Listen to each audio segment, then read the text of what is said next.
تفہیم القرآن سید ابوالعلا مودودی سورہ صافات آیات 75 تا 148 حصہ دوم اعوذ باللہ من الشیطان الرجیم بسم اللہ الرحمن الرحیم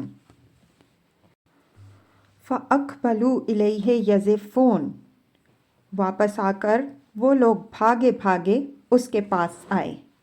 تفسیر یہاں قصہ مختصر بیان کیا گیا ہے۔ سورہ انبیاء میں اس کی جو تفصیل دی گئی ہے وہ یہ ہے کہ جب انہوں نے آ کر اپنے مندر میں دیکھا کہ سارے بت ٹوٹے پڑے ہیں تو پوچھ گچھ شروع کی۔ کچھ لوگوں نے بتایا کہ ابراہیم نامی ایک نوجوان بت پرستی کے خلاف ایسی ایسی باتیں کرتا رہا ہے۔ اس پر مجمع نے کہا کہ پکڑ لاؤ اسے۔ چنانچہ ایک گروہ دوڑتا ہوا ان کے پاس پہنچا اور انہیں مجمع کے سامنے لے آیا۔ قال اتعبدون ما تنحتون اس نے کہا کیا تم اپنی ہی تراشی ہوئی چیزوں کو پوجتے ہو؟ واللہ خلقکم وما تعملون حالانکہ اللہ ہی نے تم کو پیدا کیا ہے اور ان چیزوں کو بھی جنہیں تم بناتے ہو۔ قالوا بنوا لہ بنیانا فالقوہ فی الجحیم انہوں نے آپس میں کہا اس کے لیے ایک الاؤ تیار کرو اور اسے دہکتی ہوئی آگ کے ڈھیر میں پھینک دو۔ فَأَرَادُوا بِهِ كَيْدًا انہوں نے اس کے خلاف ایک کارروائی کرنی چاہی۔ فَجَعَلْنَاهُمُ الْأَسْفَلِينَ مگر ہم نے انہی کو نیچا دکھا دیا۔ تفسیر سورہ انبیاء آیت 69 میں یہ الفاظ ہیں قُلْنَا يَا نَارُ كُونِي بَرْدًا وَسَلَامًا عَلَىٰ إِبْرَاهِيمَ ہم نے کہا اے آگ ٹھنڈی ہو جا اور سلامتی بن جا ابراہیم علیہ السلام کے لیے۔ اور سورہ عنکبوت آیت 24 میں ارشاد ہوا ہے فَأَنْجَاهُ اللَّهُ مِنَ النَّارِ پھر اللہ نے اس کو آگ سے بچا لیا۔ اس سے یہ ثابت ہوتا ہے کہ ان لوگوں نے حضرت ابراہیم علیہ السلام کو آگ میں پھینک دیا تھا اور پھر اللہ تعالیٰ نے انہیں اس سے بسلامت نکال دیا۔ آیت کے یہ الفاظ کہ انہوں نے اس کے خلاف ایک کارروائی کرنی چاہی تھی مگر ہم نے انہیں نیچا دکھا دیا، اس معنی میں نہیں لیا جا سکتا کہ انہوں نے حضرت ابراہیم علیہ السلام کو آگ میں پھینکنا چاہا تھا مگر نہ پھینک سکے، بلکہ مذکورہ بالا آیات کے ساتھ ملا کر دیکھنے سے ان کا صاف مطلب یہی معلوم ہوتا ہے کہ وہ آگ میں پھینک کر انہیں ہلاک کر دینا چاہتے تھے مگر نہ کر سکے، اور ان کے معجزانہ طریقے سے بچ جانے کا نتیجہ یہ ہوا کہ ابراہیم علیہ السلام کی برتری ثابت ہو گئی اور مشرکین کو اللہ نے نیچا دکھا دیا۔ اس واقعے کو بیان کرنے سے اصل مقصود قریش کے لوگوں کو اس بات پر متنبہ کرنا ہے کہ جن ابراہیم علیہ السلام کی اولاد ہونے پر تم فخر کرتے ہو ان کا طریقہ وہ نہ تھا جو تم نے اختیار کر رکھا ہے، بلکہ وہ تھا جسے محمد صلی اللہ علیہ وسلم پیش کر رہے ہیں۔ اب اگر تم ان کو نیچا دکھانے کے لیے وہ چالیں چلو گے جو حضرت ابراہیم علیہ السلام کی قوم نے ان کے ساتھ چلی تھیں تو آخر کار نیچا تم ہی دیکھو گے، محمد صلی اللہ علیہ وسلم کو نیچا تم نہیں دکھا سکتے۔ وقال ابراہیم علیہ السلام نے کہا۔ تفسیر یعنی آگ سے بسلامت نکل آنے کے بعد جب ابراہیم علیہ السلام نے ملک سے نکل جانے کا فیصلہ کیا تو چلتے وقت یہ الفاظ کہے انی ذاہب الی ربی میں اپنے رب کی طرف جاتا ہوں۔ تفسیر اس کا مطلب یہ ہے کہ میں اللہ کی خاطر نکل رہا ہوں کیونکہ اسی کا ہو جانے کی وجہ سے میری قوم میری دشمن ہو گئی، ورنہ کوئی دنیاوی جھگڑا میرے اور اس کے درمیان نہ تھا کہ اس کی بنا پر مجھے اپنا وطن چھوڑنا پڑ رہا ہو، نیز یہ کہ میرا دنیا میں کوئی ٹھکانہ نہیں ہے جس کا رخ کروں، تن بتقدیر بس اللہ کے بھروسے پر نکل رہا ہوں، جدھر وہ لے جائے گا اسی طرف چلا جاؤں گا۔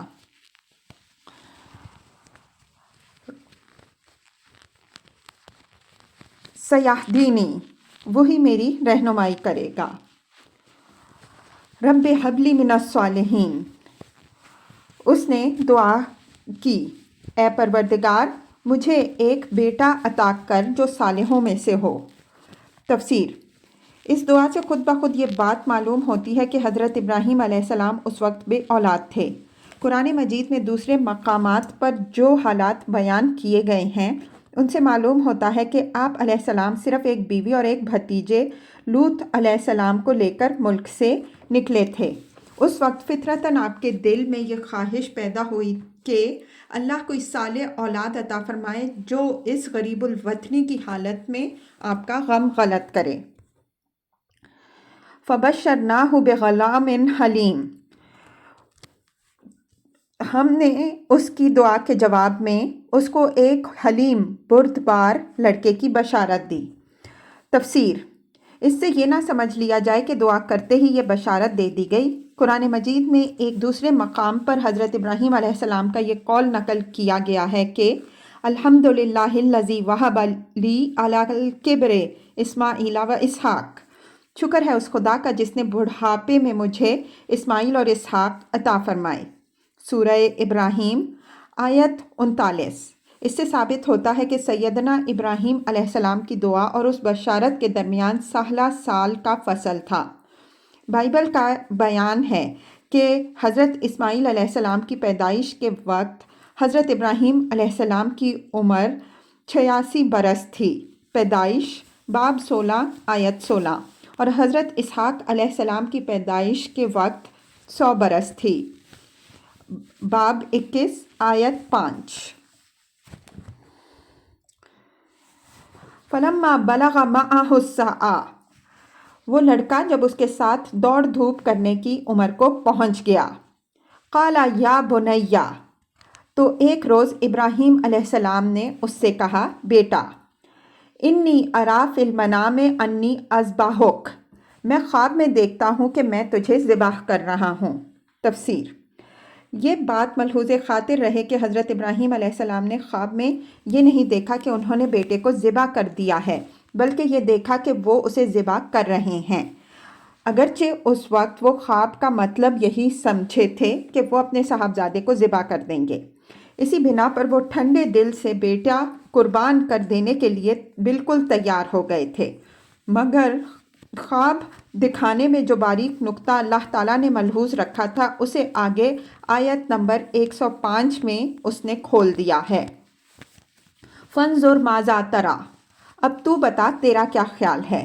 تفسیر: صاحبزادے سے یہ بات پوچھنے کا مدعا یہ نہ تھا کہ تو راضی ہو تو خدا کے فرمان کی تعمیل کروں ورنہ نہ کروں، بلکہ حضرت ابراہیم علیہ السلام دراصل دیکھنا یہ چاہتے تھے کہ جس صالح اولاد کی انہوں نے دعا مانگی تھی وہ فی الواقع کس قدر صالح ہے۔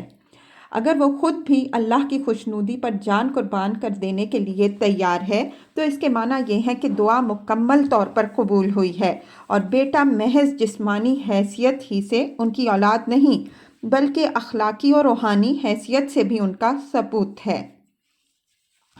قَالَ يَا أَبَتِ افْعَلْ مَا تُؤْمَرُ، اس نے کہا، ابا جان جو کچھ آپ کو حکم دیا جا رہا ہے اسے کر ڈالیے۔ تفسیر: یہ الفاظ صاف بتا رہے ہیں کہ پیغمبر باپ کے خواب کو بیٹے نے محض خواب نہیں بلکہ خدا کا حکم سمجھا تھا۔ اب اگر یہ فی الواقع حکم نہ ہوتا تو ضروری تھا کہ اللہ تعالیٰ صراحتاً یا اشارتاً اس امر کی تصریح فرما دیتا کہ فرزند ابراہیم علیہ السلام نے غلط فہمی سے اس کو سمجھ لیا، لیکن پورا سیاق و سباق ایسے کسی اشارے سے خالی ہے۔ اسی بنا پر اسلام میں یہ عقیدہ پایا جاتا ہے کہ انبیاء علیہم السلام کا خواب محض خواب نہیں ہوتا بلکہ وہ بھی وحی کی اقسام میں سے ایک ہے۔ ظاہر ہے کہ جس بات سے اتنا بڑا قاعدہ خدا کی شریعت میں شامل ہو سکتا ہو وہ اگر مبنی بر حقیقت نہ ہوتی بلکہ محض ایک غلط فہمی ہوتی تو ممکن نہ تھا کہ اللہ تعالیٰ اس کی تردید نہ فرماتا۔ قرآن کو کلام الہی ماننے والے کے لیے یہ تسلیم کرنا محال ہے کہ اللہ تعالیٰ سے ایسی بھول چوک بھی صادر ہو سکتی ہے۔ سَتَجِدُنِی إِن شَاءَ اللَّهُ مِنَ الصَّابِرِینَ، آپ انشاءاللہ مجھے صابروں میں سے پائیں گے۔ فَلَمَّا أَسْلَمَا وَتَلَّهُ لِلْجَبِینِ، آخر کو جب ان دونوں نے سر تسلیم خم کر دیا اور ابراہیم علیہ السلام نے بیٹے کو ماتھے کے بل گرا دیا۔ تفسیر: یعنی حضرت ابراہیم علیہ السلام نے ذبح کرنے کے لیے بیٹے کو چت نہیں لٹایا بلکہ اوندھے منہ لٹایا تاکہ ذبح کرتے وقت بیٹے کا چہرہ دیکھ کر کہیں محبت اور شفقت ہاتھ میں لرزش نہ پیدا کر دے، اس لیے وہ چاہتے تھے کہ نیچے کی طرف سے ہاتھ ڈال کر چھری چلائیں۔ وَنَادَيْنَاهُ أَن يَا إِبْرَاهِيمُ، اور ہم نے ندا دی کہ اے ابراہیم۔ تفسیر: نحویوں کا ایک گروہ کہتا ہے کہ یہاں اور بمانی تو ہے، یعنی فکرہ یوں ہے کہ جب ان دونوں نے سر تسلیم خم کر دیا اور ابراہیم علیہ السلام نے بیٹے کو ماتھے کے بل گرا دیا تو ہم نے ندا دی۔ لیکن ایک گروہ کہتا ہے کہ یہاں لفظ جب کا جواب محذوف ہے اور اس کو ذہن سامع پر چھوڑ دیا گیا، کیونکہ بات اتنی بڑی تھی کہ اسے الفاظ میں بیان کرنے کے بجائے تصور کے لیے چھوڑ دینا زیادہ مناسب تھا۔ جب اللہ تعالیٰ نے دیکھا ہوگا کہ بوڑھا باپ اپنے ارمانوں سے مانگے ہوئے بیٹے کو محض ہماری خوشنودی پر قربان کر دینے کے لیے تیار ہو گیا ہے اور بیٹا بھی گلے پر چھری چلوانے کے لیے راضی ہے، تو یہ منظر دیکھ کر کیسا کچھ دریائے رحمت نے جوش مارا ہوگا اور مالک کو ان باپ بیٹوں پر کیسا کچھ پیار آیا ہوگا، اس کا بس تصور ہی کیا جا سکتا ہے۔ الفاظ میں اس کی کیفیت جتنی کچھ بھی بیان کر دی جائے وہ اس کو ادا نہیں کرے گی، بلکہ اس کی اصلی شان سے کچھ گھٹ کر ہی ہوگی۔ قد صدقت الرؤیا، تو نے تو خواب سچا کر دکھایا۔ تفسیر: یعنی ہم نے تمہیں یہ تو نہیں دکھایا تھا کہ تم نے بیٹے کو ذبح کر دیا ہے اور اس کی جان نکل گئی، بلکہ یہ دکھایا تھا کہ تم ذبح کر رہے ہو، تو وہ خواب تم نے پورا کر دکھایا۔ اب ہمیں تمہارے بچے کی جان لینی مطلوب نہیں ہے، اصل مدعا جو کچھ تھا وہ تمہاری اس آمادگی اور تیاری سے حاصل ہو گیا ہے۔ اِنَّا كَذَلِكَ نَجْزِي الْمُحْسِنِينَ، ہم نیکی کرنے والوں کو ایسی ہی جزا دیتے ہیں۔ تفسیر: یعنی جو لوگ احسان کی روش اختیار کرتے ہیں ان کے اوپر آزمائشیں ہم اس لیے نہیں ڈالتے کہ انہیں خواہ مخواہ تکلیفوں میں ڈالیں اور رنج و غم میں مبتلا کریں، بلکہ یہ آزمائشیں ان کی فضیلتوں کو ابھارنے کے لیے اور انہیں بڑے مرتبے عطا کرنے کے لیے ان پر ڈالی جاتی ہیں، اور پھر آزمائش کی خاطر جس مخمصے میں ہم انہیں ڈالتے ہیں اس سے بخیریت ان کو نکلوا بھی دیتے ہیں۔ چنانچہ دیکھو، بیٹے کی قربانی کے لیے تمہاری آمادگی اور تیاری بس اس کے لیے کافی ہو گئی کہ تمہیں وہ مرتبہ عطا کر دیا جائے جو ہماری خوشنودی پر واقعی بیٹا قربان کر دینے والے کو مل سکتا تھا۔ اس طرح ہم نے تمہارے بچے کی جان بھی بچا دی اور تمہیں یہ مرتبہ بلند بھی عطا کر دیا۔ اِنَّ هَٰذَا لَهُوَ الْبَلَاءُ الْمُبِینُ، یقیناً یہ ایک کھلی آزمائش تھی۔ تفسیر: یعنی مقصود تمہارے ہاتھ سے تمہارے بیٹے کو ذبح کرا دینا نہ تھا، بلکہ اصل مقصود تمہارا امتحان لینا تھا کہ تم ہمارے مقابلے میں دنیا کی کسی چیز کو عزیز تر تو نہیں رکھتے۔ وَفَدَيْنَاهُ بِذِبْحٍ عَظِیمٍ، اور ہم نے ایک بڑی قربانی فدیے میں دے کر اس بچے کو چھڑا دیا۔ تفسیر: بڑی قربانی سے مراد، جیسا کہ بائبل اور اسلامی روایات میں بیان ہوا ہے، ایک مینڈھا ہے جو اس وقت اللہ تعالیٰ کے فرشتے نے حضرت ابراہیم علیہ السلام کے سامنے پیش کیا تاکہ بیٹے کے بدلے اس کو ذبح کر دیں۔ اسی بڑی قربانی کے لفظ سے اس لیے تعبیر کیا گیا کہ وہ ابراہیم علیہ السلام جیسے وفادار بندے کے لیے فرزند ابراہیم علیہ السلام جیسے صابر اور جانثار لڑکے کا فدیہ تھا، اور اسے اللہ تعالیٰ نے ایک بے نظیر قربانی کی نیت پوری کرنے کا وسیلہ بنایا تھا۔ اس کے علاوہ اسے ایک بڑی قربانی قرار دینے کی ایک وجہ یہ بھی تھی کہ قیامت تک کے لیے اللہ تعالیٰ نے یہ سنت جاری کر دی کہ اسی تاریخ کو تمام اہل ایمان دنیا بھر میں جانور قربان کریں اور وفاداری اور جانثاری کے اس عظیم الشان واقعے کی یاد تازہ کرتے رہیں۔ وَتَرَكْنَا عَلَيْهِ فِي الْآخِرِينَ، اور اس کی تعریف و توصیف ہمیشہ کے لیے بعد کی نسلوں میں چھوڑ دی۔ سلام علی ابراہیم، سلام ہے ابراہیم علیہ السلام پہ۔